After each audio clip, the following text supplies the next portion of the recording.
Print media electronic media సోదరులకి నమస్కారం తెలియజేసుకుంటూ ఈరోజు ఈ పత్రికా ప్రింట్ అండ్ ఎలక్ట్రానిక్ మీడియా సమావేశంలో ముఖ్య అతిథిగా పాల్గొన్న అభివక్త వరంగల్ జిల్లా ప్రజాప్రతినిధుల ఎమ్మెల్సీ కొచ్చపల్లి శ్రీనివాస్ రెడ్డి గారు, అదేవిధంగా వాసుదేవరెడ్డి గారు, మాజీ వికలాంగుల శాఖ చైర్మన్ గారు, నియోజకవర్గ నాయకులకు, ప్రజాప్రతినిధులకు, పార్టీ ప్రతినిధులకు అందరికీ నమస్కారాలు తెలియజేసుకుంటూ స్టేషన్ గన్పూర్ నియోజకవర్గ కోఆర్డినేటర్ కేసిరెడ్డి మనోజ్ రెడ్డి గారిని అక్రమంగా అరెస్ట్ చేసి నేటికి 14 రోజులు అవుతా ఉంది. ఇప్పటి వరకు బెయిల్ రాకుండా ఇక్కడున్న రాజకీయ శక్తులు, ప్రత్యేకంగా కడియం శ్రీయర్ గారు పర్సనల్గా తీసుకొని కక్ష సాధింపు చర్యలు, కుట్ర రాజకీయాలు చేస్తూ ఈరోజు మరి పగ తీర్చుకుంటున్నట్టు కార్యక్రమాలు చేస్తూ ఉన్నాడు. ఆనాడు కడియం శ్రీహరి గారు టీడీపీలో ఉన్నప్పుడు అక్రమ కేసులు, అక్రమ నిర్బంధాలు, అదేవిధంగా దౌర్జన్యాలు, ఎన్కౌంటర్లు ఆ రోజు చేసిండు. ఆ రోజు బక్క రాజేశ్వర రెడ్డి గారని మరి తెలంగాణ రాష్ట్ర సాధన కోసం గణపురం నియోజకవర్గం నుండి మొట్టమొదటిసారిగా బయటకు వచ్చిన నాయకుడు బక్క రాజేశ్వర రెడ్డి మల్కాపూర్. ఆయనను అనేక రకాలుగా చిత్రహింసలకు గురిచేసి ఒక ఎన్కౌంటర్ మాత్రమే చేయలేదు, కానీ ఆయన కొన్ని నెలల వరకు మరి లేవకుండా 3rd డిగ్రీ ఉపయోగించి కొట్టించిన సందర్భము ఏ నేరం లేదు, ఓన్లీ జై తెలంగాణ అనడమే నేరంగా ఆ రోజు పరిగణించి ఆయన అంత కష్టపెట్టిన నాయకుడు కడియం శ్రీహరి గారు. ఇప్పటికీ దాదాపు 6 నెలల్లో ఈ రోజుతో ఒక కేసుతోటి 7గురిని ఇప్పటికీ అక్రమంగా అరెస్ట్ చేసి ఓన్లీ రాజకీయ దురుద్దేశంతో, రాజకీయంగా కాంగ్రెస్ ప్రభుత్వము ప్రజలకు ఇచ్చిన హామీలు నెరవేర్తలేదని ఒక కారణమైతే, రెండవది కడియం శ్రీహరి నమ్మించి మోసం చేసిండు. కేసీఆర్ ప్రభుత్వం చేసిన అభివృద్ధి కార్యక్రమాలు కడియం శ్రీహరి గెలిస్తే పూర్తి చేస్తాడని ఆయన గెలిపించుకుంటే ఈరోజు నమ్మించి మోసం చేయడం జరిగింది. నమ్మించి ఓటేస్తే ఏదో నమ్మించి నానబోస్తే పుచ్చి బుర్రెలైనట్టు ఈరోజు బీఆర్ఎస్ పార్టీకి అక్కర్లాని వాడైండు కడియం శ్రీహరి. అంతేకాకుండా కుక్కిన పెయిన్ లెక్క ఉండకుండా మరి ఈరోజు తెల్లారు లేస్తే కేసీఆర్ గారిని, కేటీఆర్ గారిని, హరీష్ రావు గారిని, కవితక్కను మరి అనేక రకాలుగా మరి తిట్టే కార్యక్రమం కూడా చేస్తాడు. వీటన్నిటికీ నిరసంగా లేదా నియోజకవర్గ గొంతుకగా కేఎంఆర్ ఛానల్ ద్వారా లేదా రైతు ధర్నా కార్యక్రమంలో లేదా పత్రికా సమావేశాల్లో అనేక సందర్భాల్లో మనోజ్ రెడ్డి గారు మరి నిర్భయంగా మాట్లాడడంతో ఈరోజు ఆయనను అక్రమంగా అరెస్ట్ చేసి మరి దాదాపు 14 రోజులు అవుతుంది. బేషరతుగా వెంటనే ఆయన మీద పెట్టిన కేసులన్నీ ఎత్తివేసి బేషరతుగా విడుదల చేయాలని డిమాండ్ చేస్తూ ఇప్పటికైనా ఇచ్చిన హామీలు నెరవేర్చడంలో చొరవ చూపండి. ఇప్పటికి 13 నెలలు అయిపోయింది, ప్రజలకు కొరిగింది ఏం లేదు. అంతేకాకుండా తగుదునమ్మా అని చెప్పేసి అప్రజాస్వామికంగా నైతిక విలువ లేకుండా ఒక పార్టీ నుండి గెలిచి ఆ పార్టీకి రాజీనామా చేయకుండా, గెలిచిన పదవికి రాజీనామా చేయకుండా ఈరోజు మరి మళ్ళీ తగుదునమ్మా అని చెప్పేసి అభివృద్ధి కోసం అని చెప్పేసి కళ్ళబుల్లి కబుర్లు చెప్తున్న కడియం శ్రీహరి ఇప్పటికైనా మరి ఆయన ప్రవర్తనలో మార్పు రావాలని చెప్పేసి తెలియజేసుకుంటూ, ఆయన ఎన్ని కేసులు పెట్టినా కూడా బీఆర్ఎస్ శ్రేణులు ఎవరు కూడా భయపడడానికి సిద్ధంగా లేరు. ఆయన కాదు, వందలాదిగా జైలు బరో కార్యక్రమం పెట్టి అందరూ జైలుకు పోవడానికి కూడా సిద్ధంగా ఉన్నామని హెచ్చరిస్తూ పత్రికా సమావేశానికి హాజరైనటువంటి station Ghanpur BRS party incharge మాజీ ఉప ముఖ్యమంత్రి గారు మన రాజయ్య గారికి, అదేవిధంగా మాజీ వికలాంగుల చైర్మన్ వాసుదేవరెడ్డి గారికి, ఇక్కడ ఉన్నటువంటి సీనియర్ నాయకులకు, మన మాజీ ప్రజాప్రతినిధులకు, కార్యకర్తలకు, మరియు ముఖ్యంగా పిలువగానే వచ్చినటువంటి పత్రికా మిత్రులందరూ కూడా పేరు పేరున నమస్కారం. గడిచిన 14 నెలల్లో రేవంత్ రెడ్డి కాంగ్రెస్ సర్కార్ వచ్చి తర్వాత ప్రజలందరూ కూడా ఏదో రకంగా ప్రతి వర్గానికి అనుకోండి, ప్రతి మతానికి అనుకోండి, ప్రతి ఒక్క గ్రామాలు అనుకోండి, మండలాలు అనుకోండి, కాన్స్టిట్యూన్సీలు అనుకోండి, ఎక్కడ చూసినా ఈ కాంగ్రెస్ పాలనలో నరక యాతనే తప్ప ఒక్క మంచి కార్యక్రమం చేసినట్టు ఎక్కడ కూడా మనం చూస్తూనే ఉన్నాం. ఏడ చూసినా నాకు తెలిసి రాజన్న ఎక్స్పీరియన్స్లో, నాకు తెలిసిన ఎక్స్పీరియన్స్లో ఎక్కడ కూడా ఈ కాంగ్రెస్ రేవంత్ రెడ్డి సర్కార్ను తిట్టినన్ని తిట్లు నాకు తెలిసి ఏ ప్రభుత్వాన్ని కూడా తిట్టినట్టు సందర్భాలు లేవు. ఎందుకంటే 6 గ్యారంటీలు 420 హామీలు ఇచ్చి ప్రజలను మభ్యపెట్టి ఓట్లు వేయించుకున్న తర్వాత వచ్చుడితోటే డిసెంబర్ 9 నాడే రైతు రుణమాఫీ చేస్తామని మాట ఇచ్చి ఒకటే దఫాలో 2 లక్షల రూపాయల రైతు రుణమాఫీ చేస్తామని చెప్పి ఎక్కడ కూడా చేయకుండా 42,000 కోట్ల రుణమాఫీని 32,000 కోట్లు అని చెప్పి తర్వాత 22,000 కోట్లని లాస్ట్కి చివరికి 15,000 కోట్లతోటి సరి చేసి అక్కడారా చేసేసి ఎక్కడ కూడా పూర్తి 50% కూడా రైతు రుణమాఫీ చేయకుండా రైతులను మోసం చేసినటువంటి సర్కార్ ఏదైనా ఉంది అంటే రేవంత్ రెడ్డి సర్కార్. పెన్షన్లే కావచ్చు, మేము వచ్చుడితోటే ఈరోజు 2,000 పెన్షన్ తీసుకుంటారు, మేము వచ్చుడితోటే 4,000 రూపాయలు పెన్షన్ తీసుకుంటారని చెప్పారు. అది మోసం చేశారు. ప్రతి వర్గాన్ని, ఏ వర్గాన్ని కూడా వదలలే. రైతు భరోసా కింద ఇప్పుడు 10,000 రూపాయలు వస్తున్నాయి, మేము వస్తే 15,000 రూపాయలు అని చెప్పి మోసం చేసి 12,000కి కుదించి అది కూడా ఇప్పటి వరకు ఎకరం కూడా పూర్తిగా అయినటువంటి సందర్భం. 14 నెలల్లో రైతు బంధు కోసం మనం పెట్టిన కేసీఆర్ గారు ఇచ్చినట్టు రైతు బంధు పైసలు తప్ప రైతు భరోసా కింద ఇప్పటి వరకు పూర్తిగా ఎకరం పైసలు కూడా ఇవ్వలేని విషయం.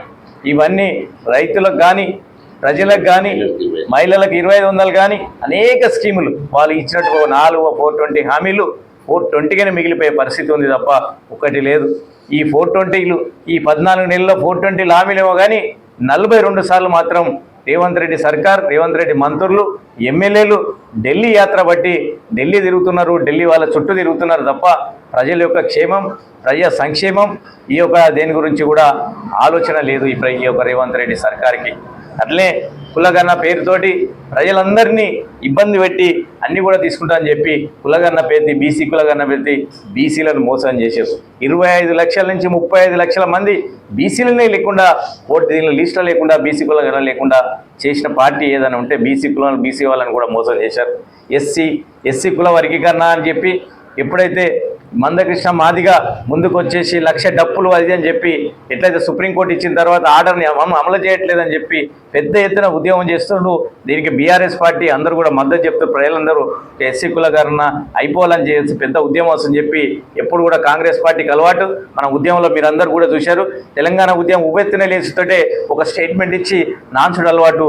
అదేవిధంగా కూడా ఈరోజు కూడా ఎస్సీ కులగణన ఏబీసీ అని చెప్పి దాన్ని ఎప్పుడు అమలు చేస్తారు, వచ్చుడు ఎప్పుడు ఉద్యోగ విద్య అవకాశాల వల్ల ఎప్పుడు చేస్తారు, ఏది చెప్పకుండా చట్టబద్ధ చేయకుండా దాన్ని ఆ విధంగా నానబెట్టి మేము చేసినామని అటు ఒక కులస్తులను ఎంకరేజ్ చేస్తారు, ఇటు ఒక కులస్తులను ఎంకరేజ్ చేసి వాళ్ళను కూడా మోసం చేయడం జరుగుతుంది. కాబట్టి దయచేసి ప్రజలందరూ కూడా గమనిస్తున్నారు. రేవంత్ రెడ్డి చేసే మోసాలు, మాయ మాటలు, పకీరు మాటలు అన్నీ కూడా ప్రజలందరూ కూడా గమనిస్తున్నారు. అదేవిధంగా ఇదొకటి ఒక వంతు అయితే ఇక ఈ రాష్ట్రంలో రేవంత్ సర్కారు పగ సర్కారు, ఒక కక్షతోటి సోషల్ మీడియాలో మాట్లాడిన వాళ్ళందరినీ మీ కక్షగా కేసులు పెట్టడము, అదేవిధంగా హరీష్ రావు మీద కేసులు పెట్టడము, కేటీఆర్ మీద కేసులు పెట్టడము, కేటీఆర్ మీద అయితే ఇప్పటికీ 10-12 కేసులు పెట్టడము మీరందరూ చూసారు. ఫార్ములా కేసు మీద కేసు పెట్టేసి చాలా హంగామా క్రియేట్ చేసడం, అదేవిధంగా హరీష్ రావు మీద ఫోన్ ట్యాపింగ్ కేసులు పెట్టి అన్ని కూడా కేసులు పెడితే ఏ కేసుకు కూడా ఎవరు భయపడటం లేరు. రేవంత్ రెడ్డి ఎన్ని కుట్రలు చేసినా సోషల్ మీడియా ఎందుకు పెట్టినా రోజు సోషల్ మీడియాలో నువ్వు ఎన్ని కేసులు సోషల్ మీడియాలో పడితే ఒక అబ్బాయిని ఒక నేరస్తుడిలాగా ఒక నేరలాగా ఒక కాపీ ఇచ్చి బెంగళూరులో దుబాయ్లో పనిచేసే అతన్ని బెంగళూరుకి వస్తే బెంగళూరుకి వెళ్ళి పట్టుకొచ్చి సెంట్రల్ జైల్లో పెట్టి సోషల్ మీడియా వ్యక్తులు ఇట్లాంటి వచ్చే మందిని ఒక 100 నుంచి 1000 మందిని సోషల్ మీడియాలో కేసులు పెట్టి చాలా మందిని కూడా నిర్బంధం చేశారు. కానీ ఏ నిర్బంధాలు కూడా ఎవరు భయపడే పరిస్థితి లేదు. ఎందుకంటే నువ్వు ఎంత నిర్బంధం చేసావు సోషల్ మీడియాలో స్వేచ్ఛగా ప్రజలందరూ కూడా చిన్న వయసు తేడా లేకుండా ముసలి 70 ఏళ్ళు 80 ఏళ్ళ వాళ్ళు కూడా ప్రతి ఒక్కరు నిలయిస్తున్నారు కూడా. కాబట్టి మీరు ఎన్ని కుట్రలు చేసినా రేవంత్ రెడ్డి సర్కార్ ఎన్ని కుట్రలు చేసినా తీరు లేదు. అక్కడ రేవంత్ రెడ్డి సర్కార్ తుగ్లక్ పాలన చేస్తే ఇక్కడ స్టేషన్ గన్పూర్లో మరొక తుగ్లక్ తయారై ఒక రాక్షస పాలన స్టేషన్ గన్పూర్లో కూడా రాక్షస పాలన. కడియం శ్రీహరి అనే వ్యక్తి టీఆర్ఎస్ పార్టీ మీద బీఆర్ఎస్ పార్టీ మీద గుర్తు మీద గెలిచి పార్టీ మారి ఈ చరిత్రలో కూతురు కోసం పార్టీ మారి చరిత్రహీనుడిగా మిగిలిపోయిన వ్యక్తి ఎవరు ఉన్నారంటే కడియం శ్రీహరి గారే మిగులుతారు తప్ప ఇంకా ఎవరు మిగిలరు. ఎందుకంటే 75 ఏళ్ల వయసులో ఆయన నిజాయితీగా రిటైర్డ్ కావాల్సిన వయసులో ఒక్కసారి ఎమ్మెల్యే అయిపోయి నేను రిటైర్డ్ అవుతా అని చెప్పి కేసీఆర్ అడిగి మరీ పోటీ చేసి ఈ ఒకసారి చివరి అవకాశం ఇవ్వని పోటీ చేసి గెలిచి టీఆర్ఎస్ పార్టీ మీద గుర్తు మీద గెలిచి కూతురు కోసం ఆయన ఆత్మాభిమానాన్ని ఆయన యొక్క ఎక్స్పీరియన్స్ను అన్నిటిని కూడా తాకట్టు పెట్టి అమ్ముడు పోయి కాంగ్రెస్ పార్టీకి. అంతకుముందు రేవంత్ రెడ్డిని ఎన్నెన్ని తిట్లు తిట్టాడు. ఒక దొరికిపోయిన దొంగ ఒక సూటు కేసు ఒక ఓటుకు నోటు కేసిపోయిన దొంగ కింద నేను పనిచేస్తా అన్న వ్యక్తి పోయి ఓటుకు నోటు కేసు కింద ఈయన మరి దొరికిన దొంగ దగ్గర పనిచేస్తే దొంగ కింద పనిచేస్తూ ఏమంటారో ప్రజలందరూ కూడా ఆలోచిస్తారు. మీకు నిజంగానే కడియం శ్రీహరి గారు మీరు మీ వ్యక్తిగతంగా ప్రజలందరూ కూడా సోషల్ మీడియా ద్వారా విమర్శిస్తే మీరు ఇప్పటికి నేను ఆ జైల్లో ఉన్నటువంటి మనోజ్ రెడ్డి గారిని కలవడం జరిగింది. కక్షపూర్వకంగా కేసులు పెట్టి మనోజ్ రెడ్డినితో పాటు అక్కడ చాలామంది 5-6 మంది ఒక అతను సోషల్ మీడియాలో ఒక పోస్ట్ పెడితే 1 మిలియన్ వచ్చిందట. అతన్ని కూడా 1 మిలియన్ వ్యతిరేకంగా నన్ను తిడితే పరశురామ్ అనే వ్యక్తిని ఆయనను కూడా లోపల పెట్టడం జరిగింది. అట్లే ఆ జైల్లో సబ్ జైల్లో 5-6 మంది కూడా కడియం శ్రీహరి గారు బాధ్యతన్నారు. కాబట్టి వాళ్ళందరూ కూడా అదే చెప్తున్నారు, మేమేం కడియం శ్రీహరికి భయపడే ప్రసక్తే లేదు సార్, నిజాన్ని నిర్భయంగా చెప్తాం. ఖచ్చితంగా ఇంకా సోషల్ మీడియాలో ఇంకా కూడా ఎక్కడైతే వీలైతే కడియం శ్రీహరి గారు ఎక్కడ తప్పులు చేస్తే అక్కడ ఖచ్చితంగా నిలదీస్తాం, ఈ కేసులకు ఏం భయపడమని ఖచ్చితంగా చెప్తున్నారు. మనోజ్ రెడ్డి కూడా ధైర్యంగా చెప్తున్నాడు, నేను ఒక KMR ఛానల్ ద్వారా ఆయన విమర్శించడం వల్ల నా మీద పగబట్టి నా మీద 3 కేసులు పెట్టి లోపల పెట్టిన అన్నాడు. ఖచ్చితంగా పార్టీ ఏ సోషల్ మీడియా ద్వారా ప్రజల కోసం పార్టీని కాంగ్రెస్ పార్టీ నిలదీస్తుందో ఖచ్చితంగా బీఆర్ఎస్ పార్టీ కేటీఆర్ నాయకత్వంలో ఖచ్చితంగా అండగా ఉంటాం, ఖచ్చితంగా నిలదీస్తాం. కడియం శ్రీహరి గారి ఒక వ్యక్తిత్వాన్ని ఆయన యొక్క క్యారెక్టర్ని అంతా కూడా ఆయన యొక్క కూతురు సీటు కోసం ఆయన దానికోసం అమ్ముకోవడం జరిగింది. ముందు రాజన్న చెప్పినట్టు ఇంతకుముందు తెలుగుదేశంలో పార్టీలు ఉన్నప్పుడు కక్ష పెట్టి కేసులు పెట్టి ఇచ్చేదని విన్నాం తప్ప 10 ఏళ్లలో మన రాజన్న డైరెక్షన్లో స్టేషన్ గన్పూర్లో ఆ పప్పులు ఉడకనీయలే కాబట్టి ఇక్కడ ఎంటర్ కానీయలే కాబట్టి ఎవరు కూడా ప్రశాంతంగా ప్రజలు 10 ఏళ్ళు ప్రశాంతంగా ఎవరి పని వాళ్ళు చేసుకునే విధంగా ఉండే. మళ్ళీ ఎమ్మెల్యే అయ్యి పార్టీ మారి కాంగ్రెస్ పార్టీకి మారి వ్యక్తిగతంగా కోపం ఆయన అయితే విమర్శిస్తున్నారో ఆయన వ్యక్తిగతంగా కేసులు పెట్టేది మంచి పద్ధతి కాదు, నీ వయసుకు మంచిది కాదు. ఎందుకంటే నువ్వు 75 ఏళ్ల వయసులో ఇప్పుడు పెట్టేసి ప్రజల్లో మంచి పేరు తెచ్చుకునే ప్రయత్నం చేయండి. ఇప్పటికైనా మంచి కార్యక్రమాలు చేసి సోషల్ మీడియా ద్వారానో వ్యక్తిగతంగానో విమర్శిస్తే కేసులు పెడతామని నీ బేదింపులకు ఎవరు భయపడరని ఈ సందర్భంగా హెచ్చరించడం జరుగుతుంది. నిజంగా నీ వ్యక్తిత్వమే నీ క్యారెక్టరే నీకు ఉండి ఉంటే రేపు పొద్దున్నే టీఆర్ఎస్ పార్టీ మీద గెలిచిన బీఫామ్ మీద గెలిచిన నువ్వు ఇమ్మీడియట్లీ రాజీనామా చేసి ఎలక్షన్లకు పోవాలి తప్ప ఇలాంటి పిచ్చి మాటలు ఏమేమి మాట్లాడినావు. 10 ఏళ్లలో కేసీఆర్ లాంటి గొప్ప నాయకుడు లేడన్నాడు. కేసీఆర్ కాళేశ్వరం గురించి ఈ రోజు ఆయన కంపు వస్తుందట, కాళేశ్వరం దాంట్లో అవినీతి కనిపిస్తుందట.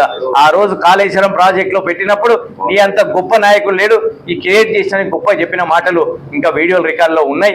ఆ రోజు నువ్వు క్యాబినెట్లో ఉండి సంతకాలు పెట్టి అన్నీ చేసి క్యాబినెట్లో కానీ రాష్ట్రంలో కానీ దేశంలో కానీ పార్లమెంట్లో కానీ నువ్వు చాలా గొప్పగా కాళేశ్వరం లాంటి ప్రాజెక్టు గొప్ప ప్రాజెక్టుగా వర్ణించి ఇంత తక్కువ టైంలోకి వచ్చింది గొప్పలు చెప్పిన నీ అవసరం కోసం ఎవరినైనా పొగుడుతావు, నీ అవసరం తీరిపోతే ఎవరినైనా తిడతావు అనే విషయం నీ చరిత్రలో నిలిచిపోతుంది. నీ రాజకీయ చరిత్రలో నీ చివరి అంకంలో నీ యొక్క క్యారెక్టర్ అంతా కూడా బట్టబయలైపోయింది, ప్రజలందరికీ కూడా తెలిసిపోయింది. కేటీఆర్ను ఏమని పొగిడావు, ఈరోజు కేటీఆర్ హరీష్ రావును కేసీఆర్ను పట్టుకొని అవినీతి పరులని మాట్లాడుతున్నావు. కనీసం నీ ఒక్కసారి ఆత్మ మీద చేసుకొని ఆలోచించు. నువ్వు ఎన్నిసార్లు చెప్పావు కేటీఆర్ గురించి. కేటీఆర్ లాంటి నాయకుడు నాకు చిన్న వయసుడైనా సరే ఆయన నాయకత్వంలో పనిచేయడానికి నాకు ఆనందంగా ఉంది. ఇట్లాంటి విజన్ ఉన్న నాయకుడు, ఇట్లాంటి గొప్ప నాయకుడు, అన్ని భాషల మీద అవగాహన ఉన్న నాయకుడు, అన్ని ప్రజల గురించి అందరి గురించి చిన్న పెద్ద అన్న తేడకుండా నాలాంటి వయసు వాళ్ళని కూడా పెద్దగా గౌరవించి ఇట్లాంటి నాయకుడు నేను చూడలే. కేటీఆర్ కింద మోమాటం లేకుండా చెప్తున్నా, నా వయసు పెద్దదైనా ఆయన నాయకత్వంలో పనిచేసినందుకు ఆనందంగా ఉందని చెప్పిన సందర్భాలు ఎన్నో. కానీ నీ అవసరం తీరిపోయింది. నీ కూతురికి ఎంపీ సీట్ వచ్చింది. నీ కూతురికి సీటు కోసం ప్రతి ఒక్కరి క్యారెక్టర్ని కానీ ప్రతి ఒక్కరిని కానీ ఏది పడితే విమర్శించడం మంచిది కాదు. నీ యొక్క క్యారెక్టర్ని కాపాడుకోవాలనుకుంటే ఇప్పటికైనా మానుకో. నీ అవినీతి బాగోదాలు మీరు ఎట్లా లెక్క నుంచి ఏ స్టైల్ వచ్చారో అందరికి కూడా ప్రజలకు తెలుసు. కానీ మేము నీలాగా దిగజార్చి మాట్లాడదలుచుకోలేదు. మేము రాజకీయాల్లో ఉండాలనుకున్నాం కాబట్టి మేము ఏమి పిచ్చి పిచ్చిగా నీలాగా అబద్ధాలను కోరిగా చెప్పేటోళ్ళం కాదు. నువ్వు కేసీఆర్, కేటీఆర్, హరీష్ రావులను విమర్శించడం ఎక్కడైనా మానుకోకపోతే ఖచ్చితంగా ప్రజలు తీర్పిస్తారు.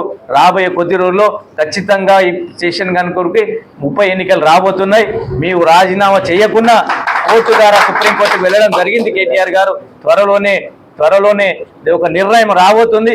ఈ ఉప ఎన్నికలు రాకపోతున్నాయి. ఇక్కడ ఖచ్చితంగా కేసీఆర్ గారు చెప్పినట్టు శేషన్ గన్పూర్ ఇన్ఛార్జ్ అయినట్టు రాజయ్య గారు ఇక్కడ అభ్యర్థిగా ఉండే ఆయనను గెలిపించుకొని నీ మీద 1,00,000 మెజార్టీతో గెలిపించి ఇక్కడి నుంచి తీసుకుపోతామని తెలియజేస్తూ ఇప్పటికైనా మారి ఇక్కడ ప్రజలకు ఇచ్చిన హామీలను ఈ శేషన్ గన్పూర్ అభివృద్ధి కోసం అయితే పోరాడాలి తప్ప కుటుంబం పైన కల్వకుట్ల కుటుంబం పని అబద్ధాలు మాట్లాడి అవసరాల కోసం నీకు ఒక పని అవసరం పడితే ఆ కుటుంబం మీద మాట్లాడి రేవంత్ రెడ్డి దగ్గర మెప్పు కోసం, కాంగ్రెస్ దగ్గర మెప్పు కోసం అన్ని అబద్ధాలు మాట్లాడి ఇకనైనా ఈ చివరి అంకెలో నీ యొక్క వయసు కన్నా అది ఇచ్చుకొని ఇప్పటికైనా నీ గౌరవాన్ని కాపాడుకోవాలని ఈ సందర్భంగా తెలియజేస్తున్నా.